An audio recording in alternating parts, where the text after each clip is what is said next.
சரி, இப்ப நீங்க சொன்ன மாரி முஸ்லிம்ஸ் வந்து தீவிரவாத தாக்குதல்னாலே ஈஸி டூ ப்ளேம் அப்படின்ற மாரி ஆயிட்டாங்க. இப்ப வந்து வேற ஒரு நாட்ல இந்த மாரி தீவிரவாத தாக்குதல் நடந்திருந்தா இவ்ளோ பேசப்பட்டிருக்குமான்னு தெரியல. அதுவும் இந்த ஆஸ்திரேலியால நடந்திருக்கு. அதுவும் ஒரு முஸ்லிம்னால நடக்கப்பட்டிருக்கு அப்படின்றபோது இத பத்தி இன்னமும் நெறைய பப்ளிஷ் ஆயிருக்கு. இன்னும் நெறைய பிரபலமாயிருக்கு அப்படின்னு கூட சொல்லலாம். ஸோ இது எதுனால? இந்த மதத்தினாலயா? இல்ல எதுனால? தீவிரவாதத்துக்கு ஏதாவது வரைவிலக்கணம்னு ஒன்று இருக்கா? ஒவ்வொரு நாளும் வந்து 100 பேர் கொல்லப்படுறாங்க காசாவில். என்னைக்காவது ஒரு நாளாவது இவ்வளோ ஊடகங்களில் செய்தி வந்திருக்கா?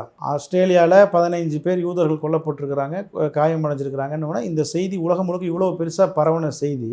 தினம் தினம் காசாவிலும் தினம் தினம் லெபனானிலும் சிரியாவிலும் மக்கள் கொல்லப்படுறாங்க, இஸ்ரேலால் கொல்லப்படுறாங்க, அமெரிக்காவால் கொல்லப்படுறாங்க. அமெரிக்கா திடீர்னு போய் குண்டு போட்டு ஈரானில் உள்ள மக்களை கொல்றாங்க. பட் இதெல்லாம் ஏன் பெரிய செய்தியாக வரல? இதெல்லாம் ஏன் தீவிரவாதமாக பார்க்கப்படலை? அப்பாவி மக்களை கொல்றத அமெரிக்காவும் இஸ்ரேலும் கொல்லும்போது ஏன் தீவிரவாதமாக பார்க்கப்படலை? அதே ஆப்போசிட்டில் வந்து வேறு ஒரு மதத்தை சேர்ந்தவர்கள், யூத மதத்தை சேர்ந்தவர்கள் கொல்லப்படும் போது, ஒரு 15 பேர் கொல்லப்படும் போது உலகத்தில் உள்ள எல்லா ஊடகங்களும் அதை இவ்வளோ பெரிய செய்தியாக்குறவங்க ஏன் காசா செய்தியை பெருசாக்கல? அப்போ தீவிரவாதம் அப்படிங்கிறது ஒரு பொலிட்டிக்கல் டூல் தான். அது இங்கே வந்து மக்கள் கொல்லப்படுறாங்க அப்படின்னா அந்த மக்கள் யார், என்ன மதத்தை சேர்ந்தவர்கள் அப்படின்னு பார்த்து தான் அது பிரபலப்படுத்தப்படுது.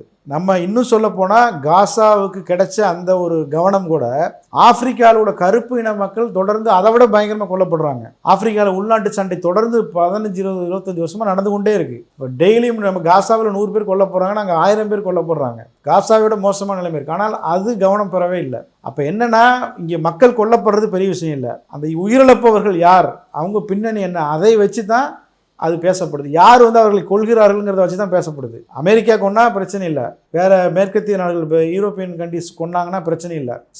உயிரிழப்பவர்கள் ஒரு கருப்பர்களாவோ ஆசிய நாடுகளை சேர்ந்தவர்களாக இருந்தால் பிரச்சனை இல்லை. பட் கொல்லப்படுபவர்கள் ஒரு பெரிய பணக்கார நாடுகளை சேர்ந்தவர்களாக இருந்தாங்கன்னா அது பெரிய பிரச்சனையாக பேசப்படுது. எனவே இங்கே உயிர்களுக்கு மதிப்பு இல்லை. பணம் வைத்திருப்பவர்கள் கொல்லப்பட்டால் அது பெரிய செய்தி, ஏழைகள் கொல்லப்பட்டால் அது ஒரு சாதாரண செய்தி. எனவே இந்த விஷயத்தை இப்படி தான் நம்ம பார்க்கணும்னு நான் நினைக்கிறேன்.